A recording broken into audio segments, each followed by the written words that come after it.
Glory to God. Living ക്രൈസ്റ്റിലേക്ക് നിങ്ങളേവരും ഞാൻ ചേർന്ന് സാധനം ചെയ്തു ഒരിക്കൽ കൂടി തിരുവചനവുമായി നിങ്ങളുടെ മുമ്പിലേക്ക് കടന്നു വരുവാൻ വലിയവനായി ദൈവം എന്നെ സഹായിച്ച എല്ലാ വഴികൾക്കുമായി ഞാൻ ദൈവത്തിന് നന്ദി പറയുന്നു. പ്രിയരെ, പ്രാരംഭമായി ഈ എപ്പിസോഡ് സ്പോൺസർ ചെയ്യുന്നത് സൗത്ത് ആഫ്രിക്കയിൽ നിന്ന് ജോൺ ബ്രദർ ആണ്. പ്രത്യേകിച്ച് ഈ മെയ് മാസം 30-ാം തീയതിക്ക് മുമ്പേ തനിക്കൊരു അത്ഭുത വിടുതൽ നടക്കേണ്ടതിനായിട്ട്, പ്രത്യേകിച്ച് തനിക്ക് വെളിപ്പെടേണ്ട നന്മ, ഗവൺമെൻറ്റിൽ നിന്ന് വെളിപ്പെടേണ്ട ആ ചെക്ക് പാസ്സാകേണ്ടതിനായി പ്രത്യേകമായി പ്രാർത്ഥന വിഷയം ചോദിക്കുകയാണ്. നമുക്ക് ഒരുമിച്ച് ചേർന്നുകൊണ്ട് ഈ മകന് വേണ്ടി പ്രാർത്ഥിക്കാം. ഒരത്ഭുത സാമ്പത്തിക വിടുതൽ തൻ്റെ മുമ്പിൽ തുറക്കുകയും തനിക്ക് സമാധാനത്തോടെ മുമ്പോട്ട് പോവുകയും ചെയ്യേണ്ടതിനായി ദൈവത്തിൻ്റെ വലിയ കരം കാണേണ്ടതിനായിട്ട് നമുക്ക് ഒരുമിച്ചൊന്ന് പ്രാർത്ഥിക്കാം.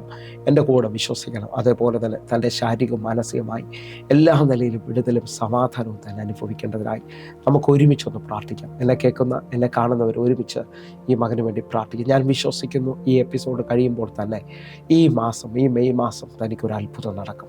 തൻ്റെ ജീവിതത്തിനകത്തൊരു വലിയ ദൈവപ്രവൃത്തി വെളിപ്പെട്ടു വരും. നമുക്ക് ഒരുമിച്ചൊന്ന് പ്രാർത്ഥിക്കാം. പ്രിയരെ, ഞങ്ങളെ സ്നേഹിക്കുന്ന ഞങ്ങളുടെ നല്ല ദൈവമേ, പൂർണ്ണ ഹൃദയത്തോടെ ജോൺ ബ്രദറിനായി പ്രാർത്ഥിക്കുന്നു. കർത്താവെ, അത്ഭുത വിടുതൽ സംഭവിക്കണം, ദൈവപ്രവൃത്തി വെളിപ്പെട്ടു വരണം. കർത്താവെ, പൂർണ്ണമായി ഞാൻ ഏൽപ്പിക്കുകയാണ്. ഇതൊരു ദൈവിക സമയമാകിയാൽ, ഇതൊരു അത്ഭുതത്തിൻ്റെ സമയമാകിയാൽ കർത്താവെ, അങ്ങ് പ്രവർത്തിക്കുന്നതിനായി നന്ദി. യേശുവിൻ്റെ നാമത്തിലും യേശുവിൻ്റെ രക്തത്തിലും ഞാൻ പ്രാർത്ഥിക്കുന്നു. എൻ്റെ ദൈവമേ, ഇപ്പോൾ തന്നെ ഞങ്ങളുടെ മകന് വേണ്ടി ആ ഡോറ് ആ ദേശത്ത് തുറക്കുകയാണ്, ആ സാമ്പത്തിക വഴി തുറക്കുകയാണ്. കർത്താവെ, താൻ ഈ ദിവസങ്ങളിൽ വലിയ സമാധാനവും വലിയ സൗഖ്യം അനുഭവിക്കാൻ പോകുന്നതായി നന്ദി. യേശുവിൻ നാമത്തിൽ ഞാൻ പ്രാർത്ഥിക്കുന്നു. കർത്താവെ, ഒരു വലിയ അത്ഭുതം ചെയ്തിരിക്കുന്നതായി നന്ദി. യേശുവിൻ നാമത്തിൽ പ്രാർത്ഥിക്കുന്നു. കേൾക്കണം പിതാവേ. ആമേൻ, ആമേൻ, ആമേൻ. പ്രിയരെ, അനുഗ്രഹിക്കപ്പെട്ട ഒരു എപ്പിസോഡിലോട്ട് ഞാൻ നിങ്ങളെ ക്ഷണിക്കുന്നു. കടന്നു വന്നാട്ടെ. പ്രിയരെ, മാറ്റമില്ലാത്ത ദൈവത്തിൻ്റെ തിരുവചനത്തിലേക്ക് ഒരിക്കൽ കൂടെ നിങ്ങളുടെ മുമ്പിലേക്ക് കടന്നു വരുവാൻ വലിയവനായ ദൈവം എന്നെ സഹായിച്ച എല്ലാ വഴികൾക്കുമായി ഞാൻ ദൈവത്തിന് നന്ദി പറയുന്നു. എൻ്റെ കഴിവോ എൻ്റെ മിടുക്കോ അല്ല, കർത്താവിൻ്റെ കരമാണ് ഓരോ പ്രാവശ്യവും നിങ്ങളുടെ മുമ്പിലേക്ക് കടന്നു വരുവാൻ എന്നെ സഹായിക്കുന്നത്. ആ നിലയിൽ നിന്നുകൊണ്ട് ദൈവവചനത്തിൻ്റെ വലിപ്പം ഞാൻ നിങ്ങളുമായി പങ്കുവയ്ക്കാൻ ആഗ്രഹിക്കുകയാണ്. നമ്മൾ പ്രാർത്ഥിക്കുമ്പോൾ നാം കൂടുതൽ ഉച്ചരിക്കുന്ന ഒരു പദമാണ് യേശു അത്ഭുതങ്ങളെ ചെയ്യുന്നവനാണ്, അവൻ അസാധ്യങ്ങളെ സാധ്യമാക്കുന്നവനാണ്. അതേ നിലയിൽ ഞാൻ നിങ്ങളെ നോക്കി വിളിച്ചു പറയുന്നു, ഈ വചനത്തെ നിങ്ങൾ വിശ്വസിക്കുന്നുണ്ടെങ്കിലും ഈ വചനം അത്ഭുതമാണ്. അതേ നിലയിൽ ഒന്നുകൂടെ പറയാം, ദൈവത്തിന് എന്തെല്ലാം ചെയ്യാൻ കഴിയുമോ അത് നിങ്ങൾ വിശ്വസിക്കുന്നുണ്ടെങ്കിൽ വചനത്തിന് ചെയ്യാൻ കഴിയും. കാരണം വചനം ദൈവമാണ്. യോഹന്നാന്റെ സുവിശേഷം 1-ാം അധ്യായം 1-ാമത്തെ വാക്യം നാം പഠിക്കുമ്പോൾ നമുക്ക് കാണാൻ പറ്റും, ആദിയിൽ വചനമുണ്ടായിരുന്നു, വചനം ദൈവത്തോടു കൂടെയായിരുന്നു, വചനം ദൈവമായിരുന്നു. വിശ്വസിക്കുന്നവരുണ്ടെങ്കിൽ എൻ്റെ കൂടെ ചേർന്ന് പറ, ഈ ദൈവത്തിൻ്റെ വചനത്തിന് ദൈവത്തോളം ശക്തിയുണ്ട്. അങ്ങനെ ഒരു ഏകാഗ്ര ഹൃദയത്തോടെ പ്രാർത്ഥിക്കുന്ന ചിലരെ നോക്കി ഞാൻ നിങ്ങളെ നോക്കി വിളിച്ചു പറയുന്നു, നിങ്ങളുടെ ജീവിതത്തിനകത്ത് ഈ വചനം അയക്കപ്പെടുന്നതാണ്. യേശയ്യാവ് 55-ാം അധ്യായത്തിൽ വ്യക്തമായി പറയുന്നു, പിതാവിൻ്റെ ആദരത്തിൽ നിന്ന് പുറപ്പെടുന്ന വചനമായിരിക്കും. അത് അയച്ച കാര്യം സാധിപ്പിച്ച് അതിൻ്റെ ഇഷ്ടം തികച്ചിട്ട് മാത്രമേ തിരിച്ചു പോകത്തുള്ളൂ. നിങ്ങൾ ഇന്ന് ഈ കേൾക്കുന്ന വചനം അയക്കപ്പെടുന്നതാണെങ്കിൽ നിങ്ങളുടെ ജീവിതത്തിനകത്ത് പടക് നിറയുന്നതും പച്ചവെള്ളം വീഞ്ഞാകുന്നതും ഒക്കെ നിങ്ങൾ കാണാൻ കഴിയും. കാരണം എന്തെന്ന് ചോദിച്ചാൽ, ഇതാ ശതാധിപൻ യേശുവിൻ്റെ അടുക്കൽ വന്ന് പറയുകയാണ്, അങ്ങൻ്റെ പുരയ്ക്കകത്ത് വരാൻ ഞാൻ യോഗ്യനല്ല, അങ്ങ് ഒരു വാക്ക് കൽപ്പിച്ചാൽ എൻ്റെ ബാല്യക്കാരന് സൗഖ്യം വരും. നിങ്ങൾ വിശ്വസിക്കാൻ പറ്റുമെങ്കിൽ കർത്താവിൻ്റെ വാക്കിൻ്റെ അധികാരം നാം ചിന്തിക്കുന്നതിനേക്കാൾ വലിപ്പമാണ്. ഒന്നുകൂടെ പറഞ്ഞാൽ, അയക്കപ്പെടുന്ന വചനത്തിൻ്റെ ശക്തി നിങ്ങൾ ഞാനും ചിന്തിക്കുന്നതിനേക്കാൾ വലിപ്പമാണ്. 147-ാം സങ്കീർത്തനം അതിൻ്റെ 15-ാമത്തെ വാക്യം പറയുന്നു, ഞാൻ എൻ്റെ വചനം അയച്ചവരെ സൗഖ്യമാക്കുകയും അവരെ കുഴിയിൽ നിന്ന് കരകയറ്റുകയും ചെയ്യും. നിങ്ങൾ വിശ്വസിക്കുന്നവരാണെങ്കിൽ അപ്പോൾ ഇന്ന് ഈ കേൾക്കുന്ന വചനത്തിനകത്ത് നിന്നുകൊണ്ട് ഞാനൊരു വെളിപ്പാടിൻ്റെ തലം തുറക്കുകയാണ്. ഇതാ വിതക്കാരൻ വിതയ്ക്കാൻ പുറപ്പെടുകയാണ്. അവൻ വിതച്ചത് ചിലത് വഴിയരികിൽ വീണു, ചിലത് പാറസ്ഥലത്ത് വീണു, ചിലത് മുള്ളിനിടയിൽ വീണു. എന്നാൽ അവസാനത്തെ തരം കൊടുത്തിരിക്കുകയാണ്, അവൻ നല്ല നിലത്ത് വിതച്ചു. അപ്പോൾ 4 സ്ഥലങ്ങളിലാണ് വിത അവിടെ വെളിപ്പെട്ടിരിക്കുന്നത്. അപ്പോൾ നിങ്ങൾ ശ്രദ്ധിച്ചേ, വിതക്കാരന് മാറ്റമില്ല, വിത്തിനും മാറ്റമില്ല. പക്ഷേ വഴിയരികിൽ വീണത് പറവ കൊണ്ടുപോയിട്ട് നാം കാണുന്നു. അടുത്തത് പാറസ്ഥലത്ത് വിതച്ചത് വേഗത്തിൽ കിളിച്ചെങ്കിലും ചൂടിൻ്റെ ആധിക്യത്തിൽ കൊണ്ട് അത് ഉണങ്ങിപ്പോകുന്നത് കാണുകയാണ്. എന്നാൽ അടുത്തത് മുള്ളിനിടയിൽ വിതച്ചത് മുള്ളു വളർന്ന് അതിനെ ഞെരുക്കിക്കളയുന്നതായി കാണുകയാണ്. എന്നെ കേൾക്കുന്നവരെ, ഈ ആഴമായ ഭാഗങ്ങൾ ശ്രദ്ധിക്കുമ്പോൾ 4 തലങ്ങളിലാണ് വിത നടക്കുന്നത്. അതിനകത്ത് വിതക്കാരനോ വിത്തിനോ മാറ്റമില്ലെങ്കിൽ സ്ഥലമാണ് ഒരുങ്ങേണ്ടത് എന്നുള്ളത് 4-ാമത്തെ ആശയത്തിൽ നമുക്ക് കാണാൻ പറ്റുന്നു. അതാ നല്ല നിലത്ത് വിതച്ചപ്പോൾ അത് 100, 60, 30 മേനിയായി ഫലം വിളവിച്ചതായി കാണുകയാണ്. എന്നെ കേൾക്കുന്നവരെ, അപ്പോൾ ഒരാഴം ഞാൻ നിങ്ങളുമായി പങ്കുവയ്ക്കുകയാണ്. ഈ നല്ല നിലം എന്ന് പറയുന്നത് ഞാൻ നിങ്ങളുമാണ്. ഈ വചനം കേട്ടുകൊണ്ടിരിക്കുമ്പോൾ തന്നെ നിങ്ങൾ വിശ്വസിക്കാമെങ്കിൽ ഈ വചനത്തെ ഏറ്റെടുക്കുകയും ഇത് നമ്മിൽ വിധേയപ്പെടുന്നു എന്നുള്ളത് ഞാൻ അങ്ങനെ ഒന്ന് ചേർന്ന് പറയുകയാണ്. വിധേയപ്പെടുന്നുണ്ടെങ്കിൽ ഒരു കൊയ്ത്തുറപ്പാണ്. ഫലം ഉറപ്പാണ്. അങ്ങനെ ഉണ്ടെങ്കിൽ ആരെയോ നോക്കി ഞാൻ വിളിച്ചു പറയുന്നു, ഇന്ന് ഈ വചനം വിത്താണ്. വിത്തിൻ്റെ പ്രത്യേകത നമുക്ക് കാണാം. ചില വിത്തുകൾ ആഴമായി കുഴിച്ചിടുന്നതാണ് എന്ന് പറഞ്ഞാൽ ആ വിത്ത് കുഴിച്ചിട്ട് അതിൻ്റെ മേളിൽ മണ്ണിട്ട് ഉറപ്പിക്കുന്നത് കാണാൻ പറ്റും. ഞാൻ എൻ്റെ ഭാഷയിൽ പറഞ്ഞാൽ ചേനയും കാച്ചിലും ഒക്കെ നിങ്ങൾ ശ്രദ്ധിച്ചു കഴിഞ്ഞാൽ അറിയാം, അത് നല്ലതുപോലെ ആഴമായി കുഴിച്ചിട്ട് അതിൻ്റെ മേളിൽ മണ്ണ് ഉറപ്പിക്കുന്നതാണ്. ആ മണ്ണിന് നനവുണ്ടെങ്കിൽ ചില ദിവസങ്ങൾ കഴിയുമ്പോൾ എത്ര കുഴിച്ചിട്ടതാണെങ്കിലും എത്ര ചവിട്ടി ഉറപ്പിച്ചതാണെങ്കിലും അത് കിളിച്ച് പൊങ്ങി നിൽക്കുന്നത് കാണാൻ പറ്റും. എൻ്റെ കൂടെ ഒന്ന് വിശ്വസിക്കുന്നവരുണ്ടെങ്കിൽ ഞാൻ നിങ്ങളെ നോക്കി ആത്മാവിൽ വിളിച്ച് പറയുകയാണ്, ചിലത് പൊങ്ങി വരാൻ പോവുകയാണ്.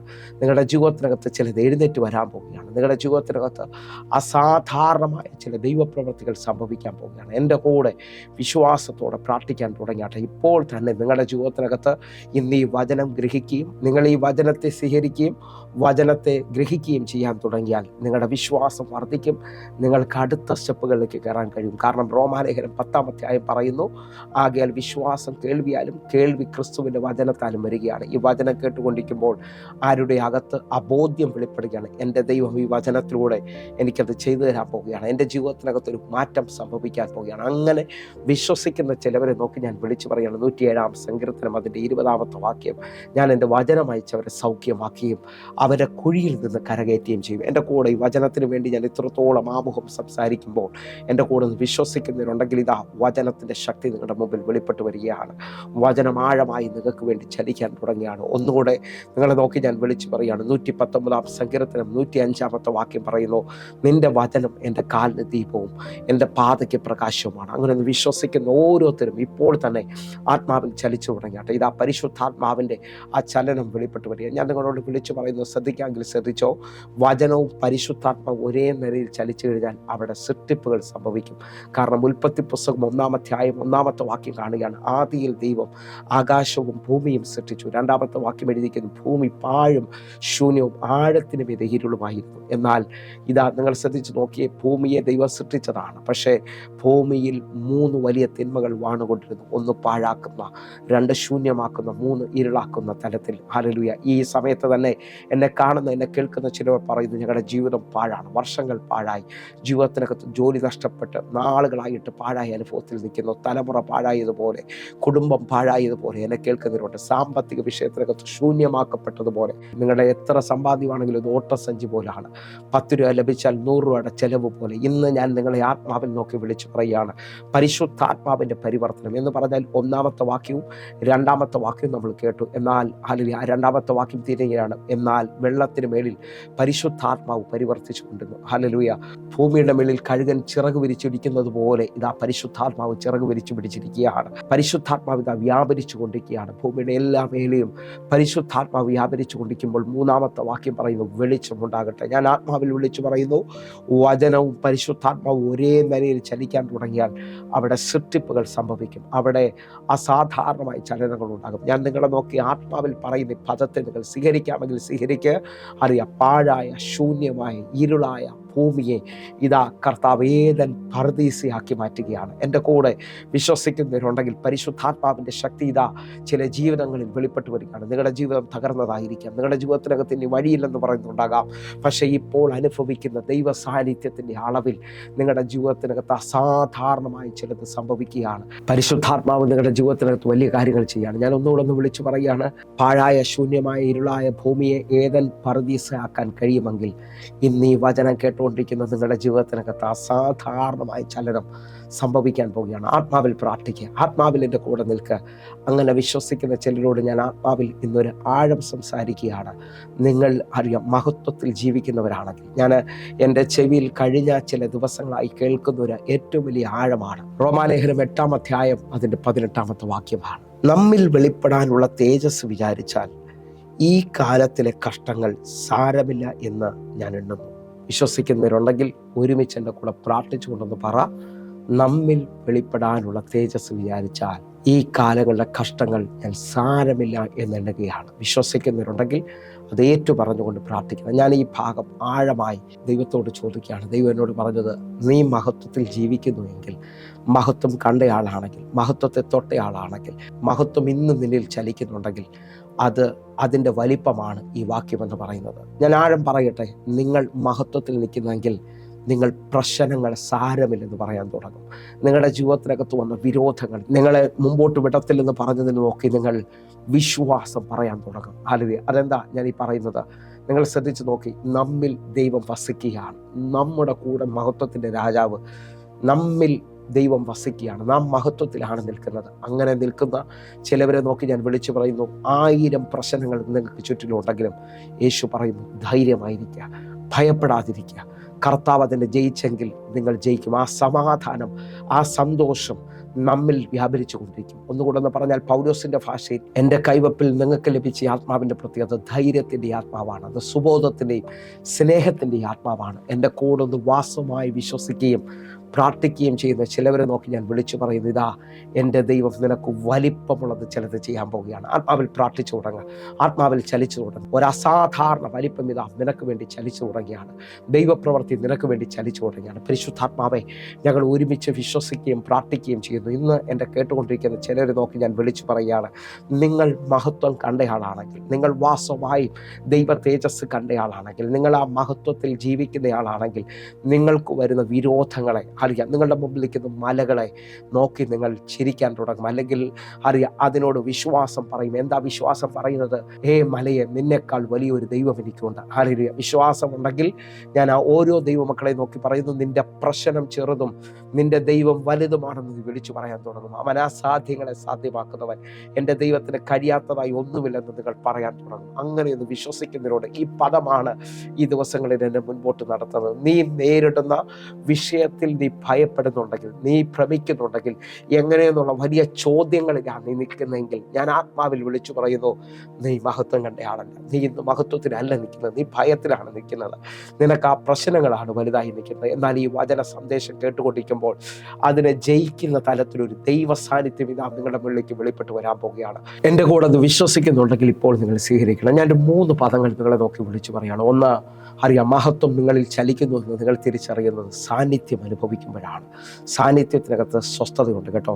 അല്ലെങ്കിൽ യോഹന്നാൻ സുവിശേഷം 16-ാം അധ്യായം 33-ാമത്തെ വാക്യം അറിയാം, എന്നിൽ നിങ്ങൾക്ക് സമാധാനം ഉണ്ടാകേണ്ടതിന് ഞാനിത് നിങ്ങളോട് സംസാരിക്കുന്നു. ലോകത്തിൽ നിങ്ങൾക്ക് കഷ്ടമുണ്ട്, എങ്കിലും ധൈര്യപ്പെടുവിൻ, ഞാൻ ലോകത്തെ ജയിച്ചിരിക്കും. എന്നെ കേൾക്കുന്നവരെ കഷ്ടതയോ പ്രതികൂലമോ ഇല്ലാത്ത ആരുമില്ല. പക്ഷേ ദൈവം കൂടെ ഉണ്ടെങ്കിൽ, ആ കഷ്ടതയെ ജയിച്ചവൻ എൻ്റെ കൂടെ ഉണ്ടെങ്കിൽ, ഇതാ ദാവീദ് പറഞ്ഞ പദം നിങ്ങളും പറയും, എൻ്റെ ദൈവത്താൽ ഞാൻ ഈ മതിൽ ചാടിക്കടക്കും. വിശ്വസിക്കുന്നവരുണ്ടെങ്കിൽ ഇന്ന് ഈ സാന്നിധ്യം അനുഭവിക്കുമ്പോൾ ഞാൻ നിങ്ങളെ നോക്കി വിളിച്ചു പറയും, ഇതൊരു ബന്ധമാണ് പ്രിയരെ. ബന്ധത്തിൽ നിൽക്കുന്നവർക്ക് മാത്രമേ സാന്നിധ്യം അനുഭവിക്കാൻ പറ്റത്തുള്ളൂ. ഹല്ലേലൂയ. ദൈവവുമായി ആഴമായി ബന്ധം വെച്ചിരിക്കുന്നത്. ഞാൻ ആ തലത്തിനകത്ത് നിന്നുകൊണ്ട് ആ 3 പദങ്ങൾ വ്യക്തമായി ഓർപ്പിക്കുകയാണ്. ഒന്ന്, സാന്നിധ്യം അനുഭവിക്കുക. അതിനകത്ത് യോഹന്നാന്റെ സുവിശേഷം 16:33 ഞാൻ പറഞ്ഞു. അതേ നിലയിൽ തന്നെ പുറപ്പാട് പുസ്തകം 33-ന്റെ 14-ാമത്തെ വാക്യം പറയുന്നു, എൻ്റെ സാന്നിധ്യം നിൻ്റെ കൂടെ പോരും, എൻ്റെ സാന്നിധ്യം നിനക്ക് സ്വസ്ഥത നൽകും. വിശ്വസിക്കുന്നവരുണ്ടെങ്കിൽ സ്വസ്ഥതയെ കൊണ്ടുവരുന്ന, വലിയ സമാധാനത്തെ കൊണ്ടുവരുന്ന ആ സാന്നിധ്യത്തിനായിട്ട് നിങ്ങൾ ഒരുമിച്ച് പ്രാർത്ഥിക്കും. ഇതാ 16-ാം സങ്കീർത്തനം 11-ാമത്തെ വാക്യം പറയുന്നു, നിൻ്റെ സന്നിധിയിൽ സന്തോഷത്തിൻ്റെ പരിപൂർണതയുണ്ട്. എന്നെ കേൾക്കുന്നവരുണ്ടെങ്കിൽ ഇതാ ദൈവത്തിൻ്റെ സാന്നിധ്യത്തിൽ സന്തോഷത്തിൻ്റെ പരിപൂർണത എന്ന് പറഞ്ഞാൽ, in your presence in the fullness of joy. അറിയാം, ദൈവ സാന്നിധ്യത്തിൽ നമുക്ക് സന്തോഷിക്കാൻ പറ്റും പ്രിയരെ. കാരണം അത് രോഗമാണെങ്കിലും പ്രശ്നമാണെങ്കിലും വേദനകളാണെങ്കിലും നിങ്ങൾ അനുഭവിക്കുന്ന സാന്നിധ്യം നിങ്ങളുടെ ജീവിതത്തെ മാറ്റിമറിക്കും.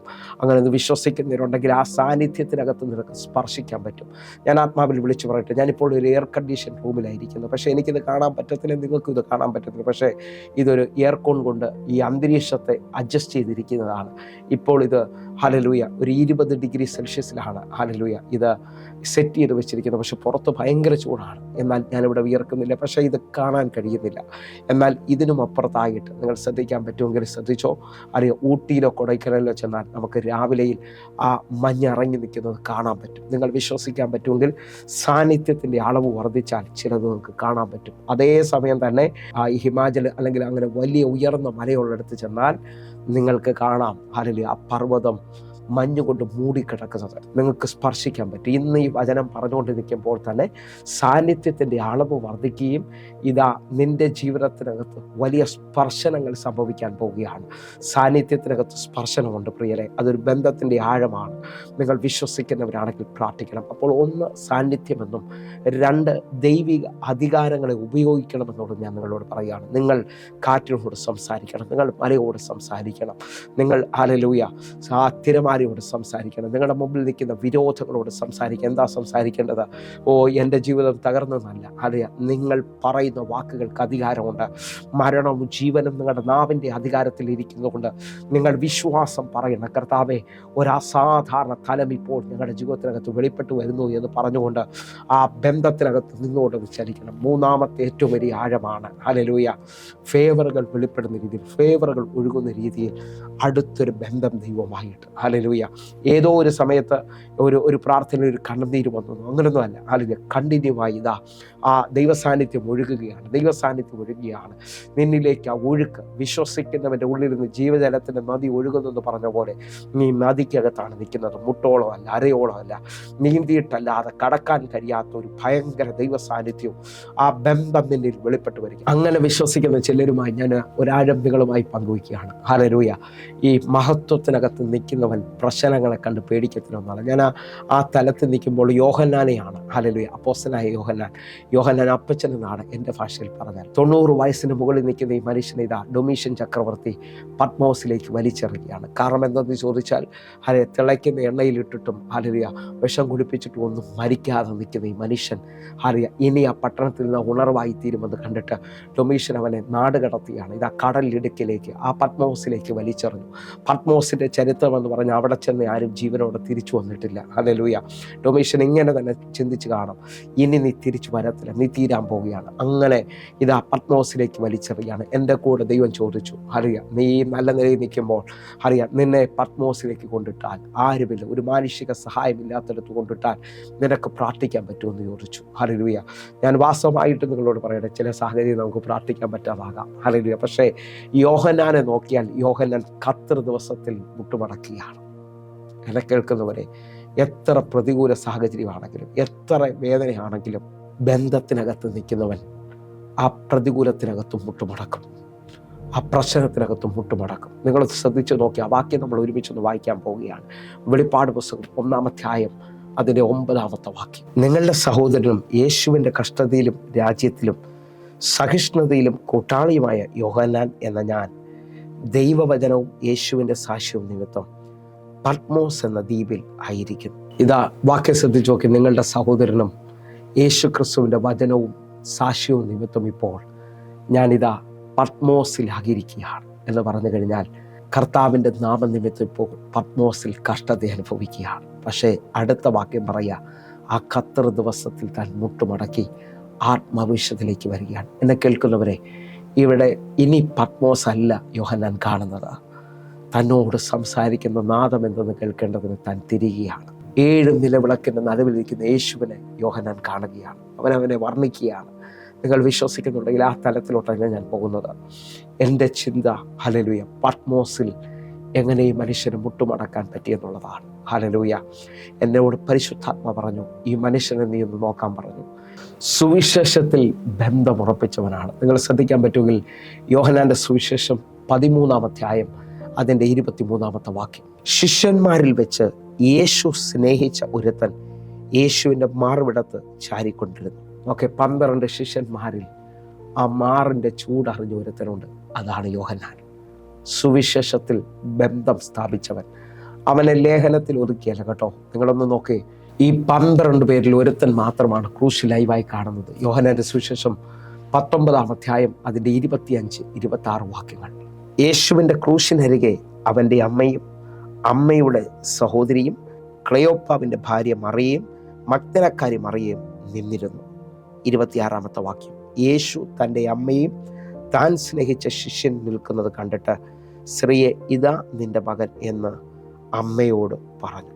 ഇതാ ക്രൂശിനരികിൽ താൻ സ്നേഹിച്ച ശിഷ്യൻ നിൽക്കുകയാണ്. ബന്ധമുള്ളവൻ നിൽക്കുകയാണ്. ബന്ധമുള്ളവനെ എങ്ങനെ തിരിച്ചറിയാമെന്ന് ചോദിച്ചാൽ, പ്രതികൂല സാഹചര്യങ്ങളിൽ നാം കടന്നു പോകാൻ കഴിയാതെ നിൽക്കുന്ന അനുഭവങ്ങളിൽ ബന്ധമുള്ളവനെ കണ്ടാൽ അറിയാൻ പറ്റും. ഹല്ലേലൂയ. അവൻ ഓടി അകലത്തില്ല, അവൻ താങ്ങുന്നവനായിരിക്കും, അവൻ കൂടെ നിൽക്കുന്നവനായിരിക്കും. ഹല്ലേലൂയ.